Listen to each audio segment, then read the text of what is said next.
Amen. Thank you, Joshua. Good morning. Good to see you. Good to be with you, as always. I want to take just a minute and say thank you to several people who've helped me get going here this morning. Andy and Ed were working on the presentation of the PowerPoint here, and then Ed found an extension cord. Cliff got the microphone set up and going, so I'm in debt to lots of people here this morning as we get going. Galileo, the famous astronomer, scientist, died in 1642. During his life, he studied the universe. He studied the world he lived on, the earth, how motion works, and lots of things related to motion. But he also was the first one in recorded history to turn his telescope, or turn a telescope, to the skies. Telescopes had been just invented. He ordered one and had one, and then pointed it up at the heavens. Famously, he saw three things. He saw craters on the moon for the first time that they had ever been observed, in recorded history at least. He saw the moons of Jupiter, 4 of them. They're named by him, 4 of the largest moons of Jupiter. And he also noticed sunspots on the sun. They had never been observed before, but he looked at them, damaged his eyes in the process, but he was the first one to ever see sunspots. Galileo died in 1642, as we said. That same year, Isaac Newton was born. Around that time, there were several scientists, Johannes Kepler, Tycho Brahe, and others who were observing the heavens and studying, trying to understand orbits of planets and things like this. But all of them, interestingly, to a person, believed that God exists. There was no doubt in their minds as to the existence of God. As a matter of fact, it was their belief in the existence of God that made them want to study science and want to have an understanding of how the physical universe worked. It was the belief in God that made them think the universe was understandable from a scientific perspective. And so it's interesting to me that when you look back in history, at least in that time period, scientists, to a person almost, believed in the existence of God.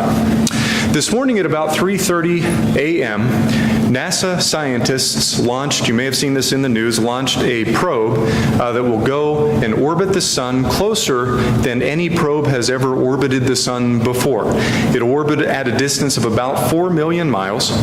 It was launched this morning at about 3:30. It'll travel there at speeds up to 430,000 miles an hour. 430,000 miles an hour, giving it the record speed for any man-made object ever.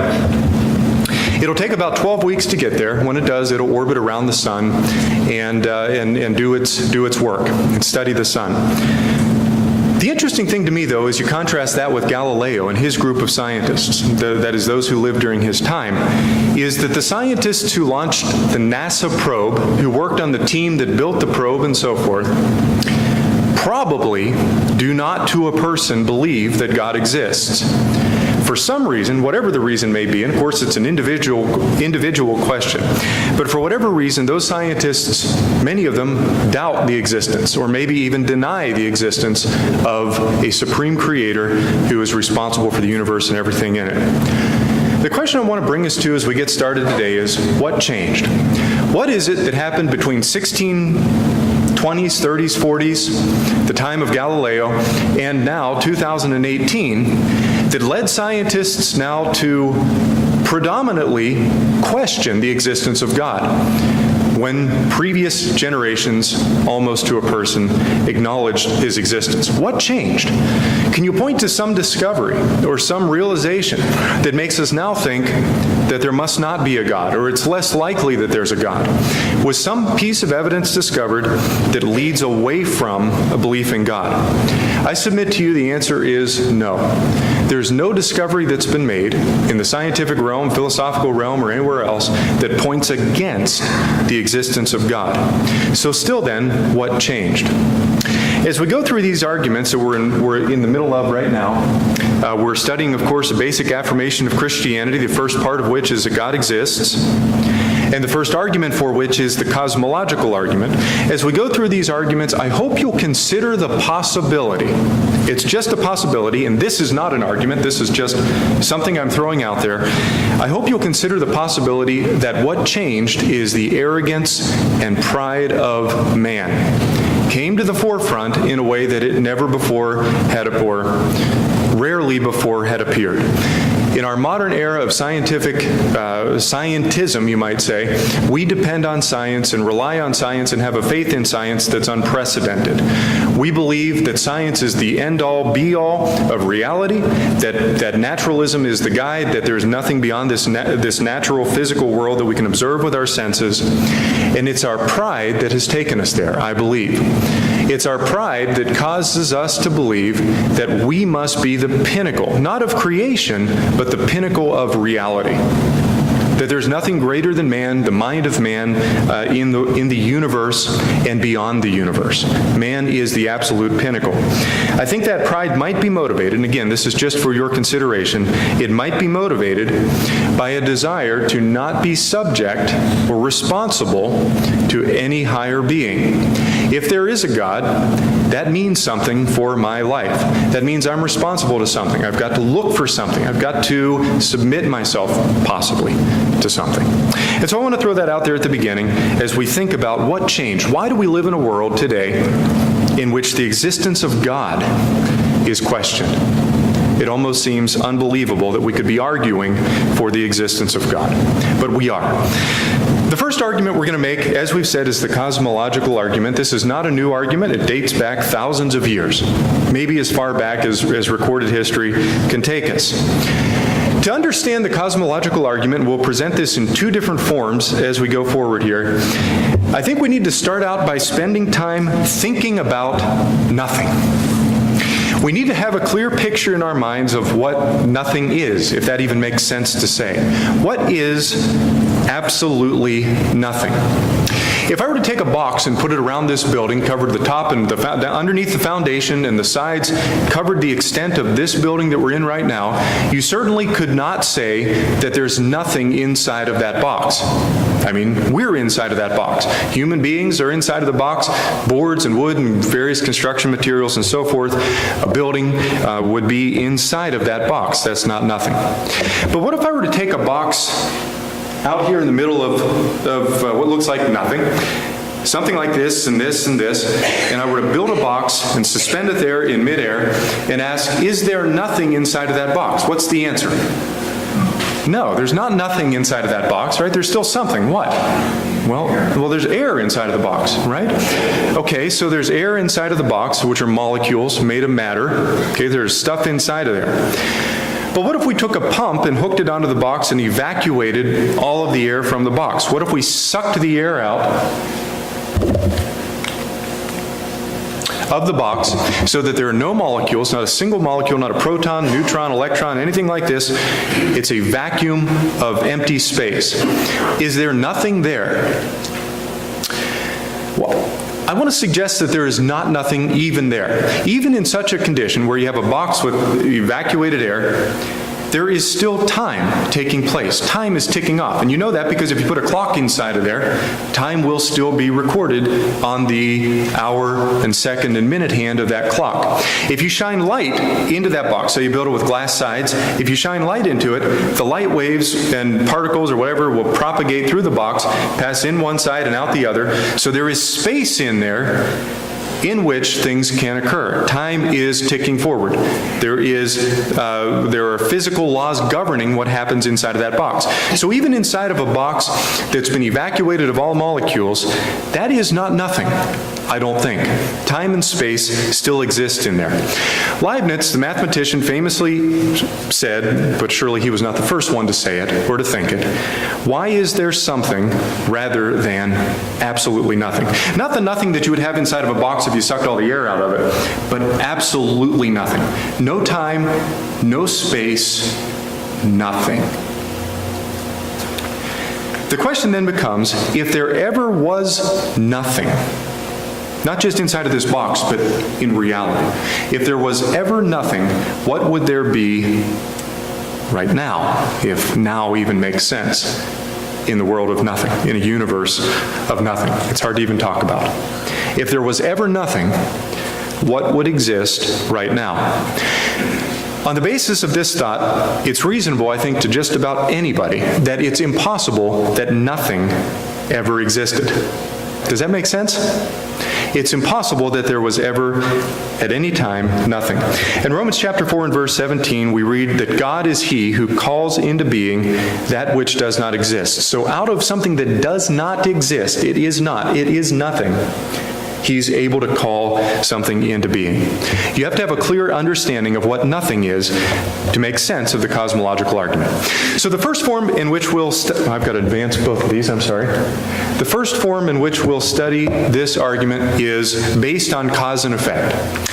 Cosmological comes from the root word cosmos, which means order or structure in the universe, the very order and structure that Galileo and Isaac Newton and others had faith in that led them to want to study the universe. Order is a part of the universe. But I remember what the cosmological argument is based on by replacing the word cosmos with the word cause. It's based on the idea of cause and effect, or explanation. Something that exists in the universe deserves an explanation. How did it get there? Why is it there? Why is it there instead of not there? These are questions of cause and effect. The law of causality says every effect must have must have a cause. It must have a cause. Every effect must have a cause. Think about the things around you. Think about your very self. There must be a cause for the car that you drove in here this morning, if you drove in a car. A car is made of parts. Each of the parts in that car must have a cause that explains how the part came into existence. Some of the parts in our cars were made in other countries. Some of the parts in our cars were made in this country. Some of the parts in our cars are made out of various kinds of metals and vinyls and plastics and various other materials. But they all came from somewhere. No one believes that any part of their car just happened to exist without an explanation. The same is true of our homes or apartments or wherever we live. There is a builder of our homes. Hebrews chapter 3 and verse 4 says, every house has a builder, and the builder of all things is God. A child has an explanation for their existence. In John chapter 9, you remember Jesus is interacting with his disciples, and his disciples ask who it was that sinned that was responsible for the infirmity of the sick man or the blind man in front of them. And Jesus says that it was not a result of this individual's sins or the result of his parents' sins. The disciples were wrong in their assumption that the sin was caused, that the illness was caused by sin. But they were right in their assumption that a child, a man, an individual, has to be explained by parents. So a child has parents. And those parents have an explanation. That is, there are grandparents of the child going back and parents of the parents, and so forth. The heavens declare the glory of God, Psalm chapter 19 and verse 1. And it's interesting the verbs that are used in that verse in different translations. Some of the verbs are declare and shows and telling and proclaim and this sort of thing. So it's almost like the heavens themselves are talking and saying something and proclaiming something about cause and effect. To the observer of the night sky, if there is something there, that's an effect, and it deserves an explanation. It must have been caused by something. So that's the law of cause and effect. Every effect must have a cause. And furthermore, we can say that that cause has to be big enough to have created whatever the effect is. It has to be capable of creating the effect. In other words, it has to be adequate. It has to be bigger than the effect that it produces. A cause, you could say something like a butterfly flapping its wings is not adequate to create a hurricane or a substantial storm somewhere down the line. That's not an adequate cause. Also, the cause has to be antecedent. In other words, it has to come before the effect. It has to precede the effect. Something that comes after an effect could not possibly be the cause of it because it didn't exist at the time that the effect came into being. So it has to be big enough, and it has to be prior to, exist before the effect. Okay? And these really are fancy words to say obvious things.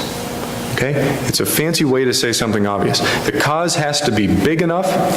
I can't move a rock without the strength to do so. And it has to be antecedent, which means I have to exist before the rock that I'm trying to produce an effect in. Okay? Now, the law of cause and effect is not my idea. There are no known counterexamples to it in the physical universe. Every physical reality, and I would kindly challenge you to think of an exception in the physical universe that does not have a cause or an explanation. I think about Stonehenge, for example. We don't know everything about how Stonehenge got to be placed, those stones got to be placed where they are, but nobody doubts that someone or something put them there, okay? And so every physical reality has a cause. The law of causality is, and I don't want to belabor this, but is the most basic principle in the physical world. The scientific method is based on, fundamentally and absolutely based on the law of causality. When I make observations and try to draw a conclusion about the physical world, if I do an experiment and I'm trying to understand what will happen as a result of that experiment, or maybe why something is happening, my underlying assumption is that whatever happens was caused by something. There was some cause that produced the effect. And so I do an experiment maybe to try to expose what the cause was that produced a given effect. What caused this apple to drop out of the tree? And so forth. There has to be a cause for every effect in the universe. And the scientific method is absolutely based on that. Newton's second law of motion says that objects will remain in motion unless they're acted upon by an outside force. In other words, if you're driving down a road in your car, on a straight road, by the way, what will happen if you're driving down a straight road in your car and you let your foot off the gas? It's perfectly level, and you let your foot off the gas. What happens? Do you keep going the same speed? You slow down, don't you? Well, why do you slow down? There has to be a cause. Friction with what? The air. Okay, so I'm thinking about the air resistance, right? So air resistance will slow you down. That's a force. That's a cause. Okay, that will retard your motion. What if you're on a downhill slope and you're in your car? Well, you'll pick up speed. Why? Because of the force of gravity. Okay, so there are explanations for every physical effect, and there are no known exceptions. No known exceptions. What about medical diagnoses? When you go to the doctor, the assumption is if you have some symptom, there has to be a cause of that symptom. And so we want to uncover whatever that cause is. That's the whole point of diagnosis. So we can figure out the cause and then deal with the cause. Same thing is true with mechanical diagnoses. You take your car to an auto mechanic, you tell them what's wrong, or they try to figure out what's wrong themselves, and then they look for the cause of that problem so that they can fix it. But if there weren't a cause, if there weren't a relationship between the cause of a problem and the problem itself, medical diagnosis would be a waste of time. It would be fruitless if we couldn't connect causes with effects. If the law of causality were false, that would mean that there are effects with absolutely no cause or no explanation whatsoever. And that's an unthinkable world. It's not the world that we live in. So that's the law of causality. Apologetics Press, back in the mid to late 90s, published a book called The Case for the Existence of God, and in there are a couple of quotations that I think are just really useful for grounding ourselves in this idea of cause and effect. A mathematician from Harvard said, and he's famous enough to have a Wikipedia page, okay, so you can see him there. I don't know him, I don't know anything about him personally. Almost all philosophers regard the law of causality as the most important, the most far-reaching, and the most firmly founded of all principles of epistemology. Epistemology is how do you know what you're talking about? How do you know the truth of the things that you believe? How do you know any conclusion that you've drawn? So principles of epistemology, the most fundamental, he says at least, is the law of causality. Richard Taylor, In the Encyclopedia of Philosophy, nevertheless, it's hardly disputable that the idea of causation is not only indispensable in all common affairs of life, but in all applied science as well. Jurisprudence and law would become meaningless if men were not entitled to seek the causes of unwanted events, such as violent deaths, fires, accidents.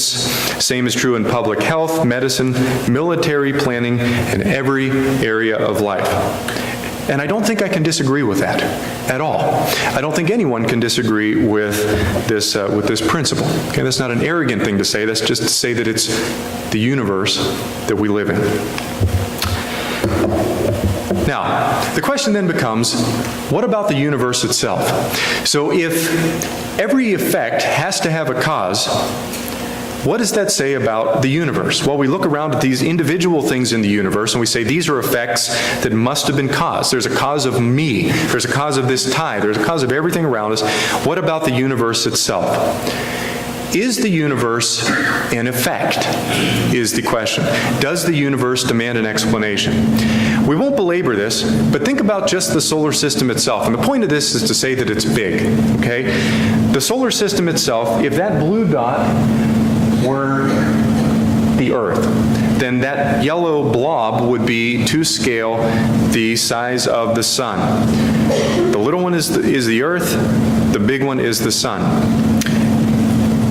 So the diameter of the sun is 109 times the diameter of the Earth. So the sun is, by comparison, vast, truly vast. Think about it from this perspective. The energy that hits the Earth from the sun, so the sun emits radiation, comes out in all directions uniformly, but some of that energy hits the Earth. Only a fraction of it, though. How much? Well, if we're at some distance from the sun, the Earth is sitting way out here away from the sun, and you imagine a sphere at that same radius built around the sun, the area of that sphere is this number at the top.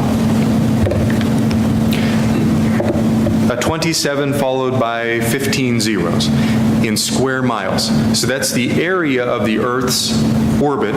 That's the distance from the Earth to the sun, and then taking a sphere of that radius. So the area of the sphere of the Earth's orbit is that vast number, approximately. The area of the side of the Earth that's facing the sun at any given moment in time is 67 million square miles, approximately. Now, if you take that fraction, of course, the sun's emitting energy in all directions. Only a fraction of it actually hits the Earth. Most of it buzzes past us and hits maybe other planets, Jupiter, or something beyond us. Most of it goes out into empty space and is maybe wasted, you might say. But the fraction of the sun's energy that hits the Earth is this tiny number. Here at the bottom, 0.0000023%, approximately, okay, is the percentage of the sun's energy that actually makes it to the Earth, that actually hits the Earth. But the sun's energy on the Earth is the only source of energy that the Earth knows. The sun's energy is what supplies the energy for the growth of plants, which leads to production of fossil fuels, which is the gasoline in your car. So all of the energy that hits the Earth comes from the sun, but that's only this fraction of the total energy that the sun gives off. That's a vast amount of energy that's given off by the sun. But the universe itself is vastly greater. The galaxy that we live in contains, according to estimates, now I have no personal experience with this. I have to take other people's words for these numbers, but I have no reason to doubt their numbers. 300 billion stars, 300 billion with a B. If one side of the auditorium were 0, and the other side of the auditorium were 1 billion, the number 1 million would be probably less than an inch away from that side. So 1 million is way over there, 0 and then 1 million, and then 1 billion is over here. 300 billion stars in our galaxy alone. And then there are some billion galaxies, they say. How do they know? I don't know. But science says that there are 1 billion galaxies. It's hard to count to 1 billion. They say there are a billion galaxies out there. This is a picture. Oh, you can't even see. I'm sorry. This is a picture of some galaxies captured by Hubble Deep Field Observation. And you can see these spiral-shaped things that are presumably galaxies not unlike our own. So here is a galaxy, let's say, in the lower right corner of another 300 billion stars. And same for these other galaxies, some of which look to be further away, some of which appear to be closer. Okay? So there are multiplied billions of stars. If there were only a billion stars in our galaxy, and there were 1 billion galaxies, you'd have a billion times 1 billion stars in the universe. That's an unfathomably huge number of stars. So that brings us then to the cosmological argument in the first form. And it simply says, and don't be intimidated by the fancy words. The fancy words simply mean that an effect has to have a cause. If the universe is an effect, it had to have been caused by something, and it cannot explain itself. Every effect must have an adequate antecedent cause. That's the law of causality. That's the first premise. Every effect must have, without exception, a big enough prior existing cause. Number two, the universe is an effect. Well, you have to believe that, right? Is there a reason to believe that? Does it explain itself, or was it caused by something else? Well, the conclusion then, if those two things are true, is that the physical universe must have an adequate antecedent cause. But you can even go a little bit further than that. If the physical universe and everything it contains was caused by something else, that something else had to be outside of the physical universe. And so therefore it would not be made of matter, it would not be dependent on time, and it would be, according to the adequacy, to be adequate, the cause would have to be enormously powerful. How powerful? Well, at least powerful enough to make stars like this one and billions more like it. So the cause has to be adequate to the task.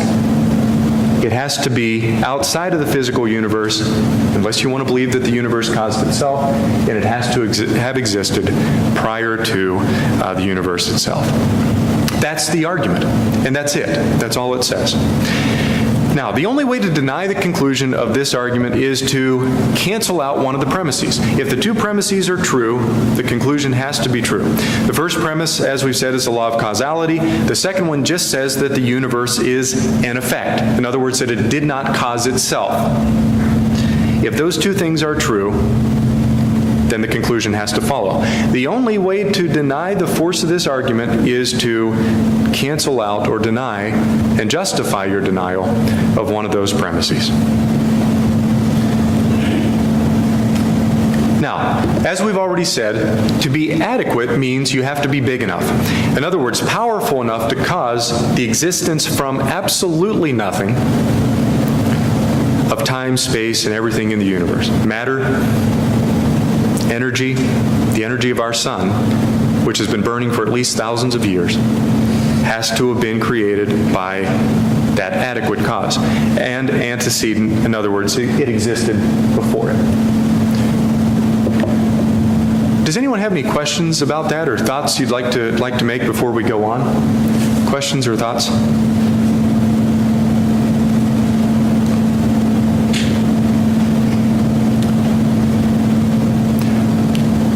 No one?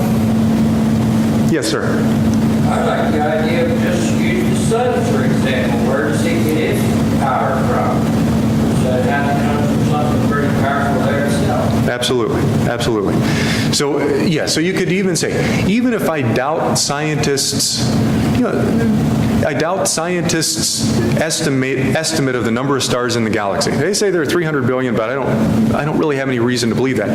But I can see the sun directly in front of me, right? So how do I explain the sun itself? Okay, very good. Good point. Good point. Okay.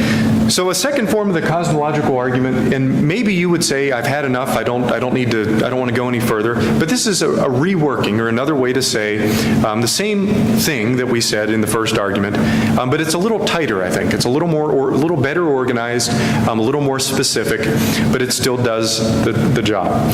So a second form of the cosmological argument is based on the idea of beginning to exist. Things that begin to exist must have a cause, is the principle.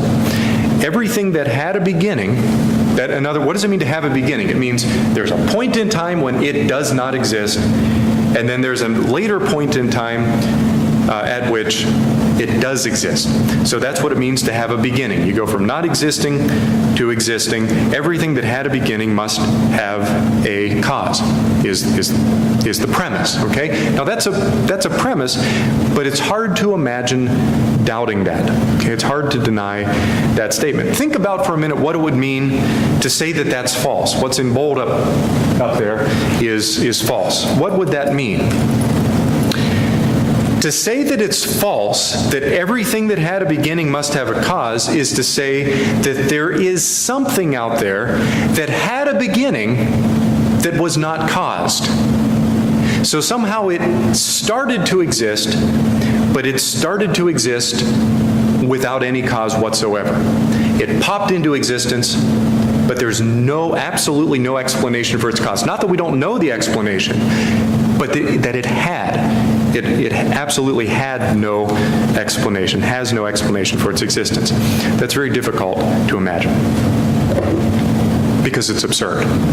It's not that it's complicated, it's that it's nonsensical to imagine something having a beginning that was not caused. The universe then had a beginning. This is the second premise, and we'll come to an argument in a minute, and we'll sort of summarize. But the second part of the argument is that the universe is among those things that had a beginning. Everything that had a beginning had a cause. The universe is one of those things that had a beginning. Now, we won't spend too much time with this, but let us just notice that it is scientific consensus that the universe had a beginning. And that's not something that's been the case for very long. Historically, philosophers argued and held the position that the universe was eternal. Perhaps because it bothered them to think about a universe that somehow went from non-existence to existence. In other words, it didn't exist, and then it suddenly sprang into being. It bothered philosophers because you have to have an explanation for something that had a beginning. So for a long time, it was believed and taught and held, famously by Aristotle, at least that far back, but many others up into the 13, 14, 1500s, that the universe was eternal. That is, it had no beginning. It never began to exist, it simply always existed. That's no longer scientifically reasonable or tenable. Scientific consensus now has the universe with a beginning, and we see this in the talk about the Big Bang. Now, if you think about that language, the Big Bang, you realize, I think, that it explains absolutely nothing. To use the words big and bang really, I think, reveals that you're talking about something that you don't understand, that you haven't defined very well, that it is not clear in your mind. It's simply a big bang. Now, there's more to be said about it, and I don't mean to say there isn't a theory built around it, but the term Big Bang is the kind of thing I would say if I didn't have a clue what I was talking about. So, but the Big Bang and the fact that science is built around cosmology, modern cosmology, secular cosmology is built around a Big Bang, points to the fact, indicates, reveals the fact that scientists believe that the universe had a beginning, that it started at some point. It's not eternal as was previously believed. Now again, it would be easier for science to believe that the universe was eternal, because that would make their job of explaining the origin, well, much easier. But the fact that there is a belief in the Big Bang indicates and is correlated to their belief that the universe had a beginning. But why is it that we should reasonably believe, even from a physical perspective, from a scientific perspective, that the universe had a beginning? Well, There are two reasons. We'll spend a little more time on the first one than the second. The first reason is that the laws of thermodynamics seem to require a beginning to the universe. The first law of thermodynamics, which you've probably heard of or studied and at least are aware of, is that the sum total of all matter and energy in the universe is constant. It doesn't change. The sum total of all matter and energy in the universe is constant. You cannot destroy or take away matter from existence. It cannot be destroyed. Not in the laboratory, not in everyday life, not with a fire, not with a nuclear bomb.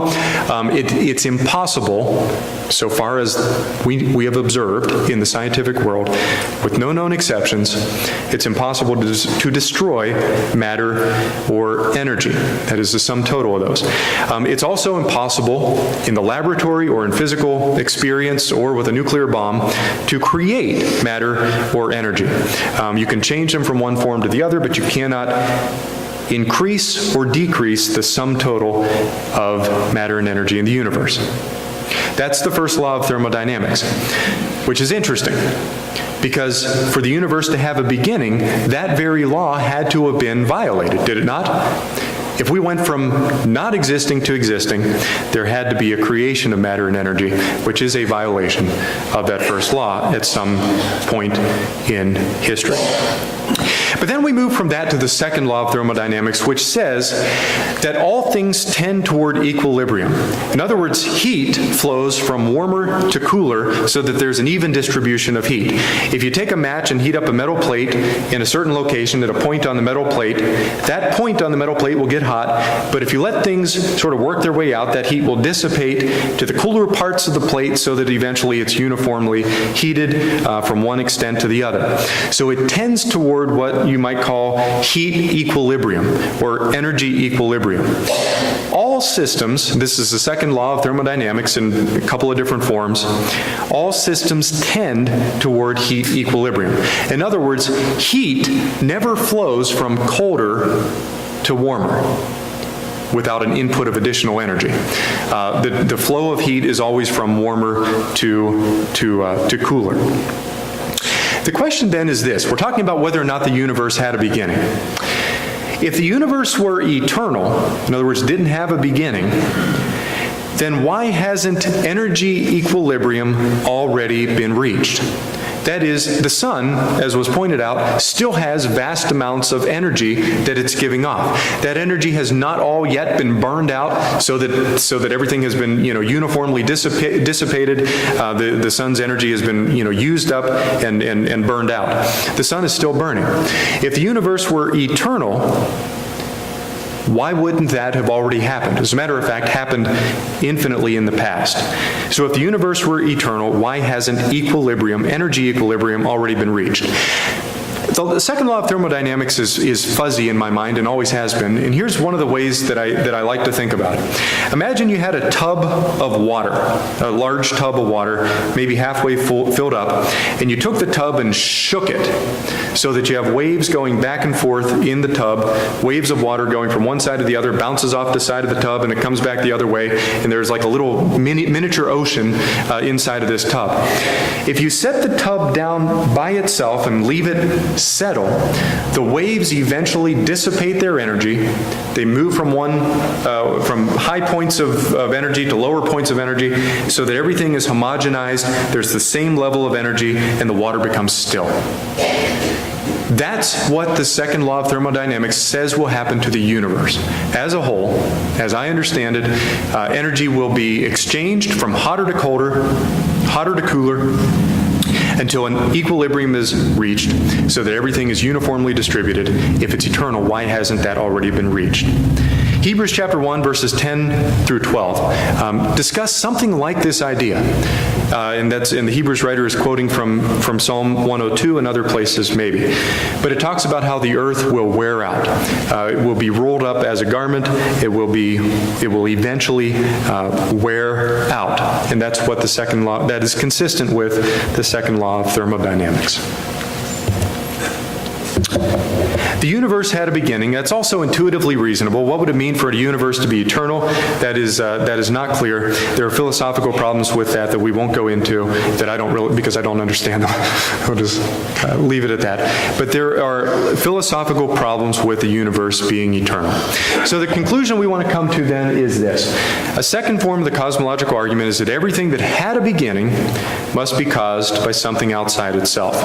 The universe had a beginning, therefore, the universe was caused by something outside itself. Again, if it's caused by something outside of itself, it has to have been caused by something that does not depend on time, that's not bound by time, because time was created with the universe. It has to be spaceless. It has to be not made out of matter as we see it around us. That's part of the universe. We're talking about the origin of the universe. And it must be enormously powerful. Any questions about that? Questions so far?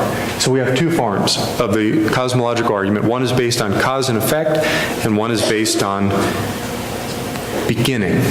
Things that begin to exist have to have been caused, again, with no known exceptions.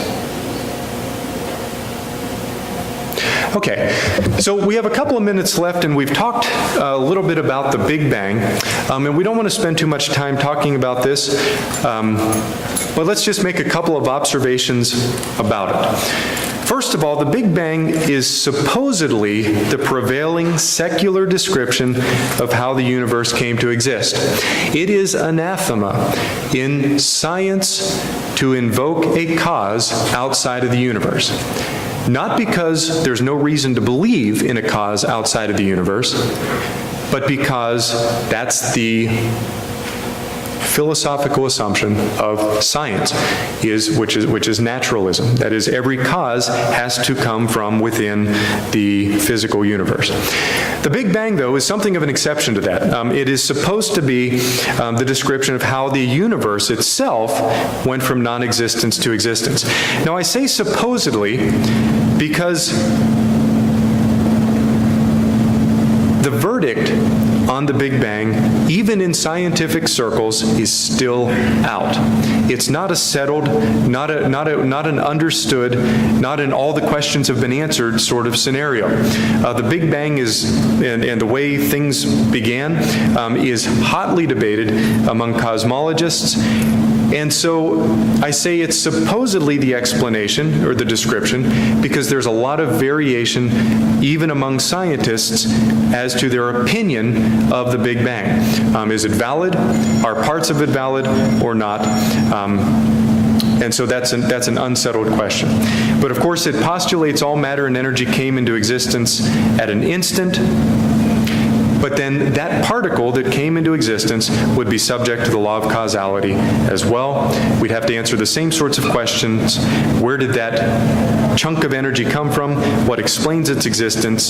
Did it begin to exist, and if so, how? Thank you very much for your attention. We'll pick up next week with another line of reasoning.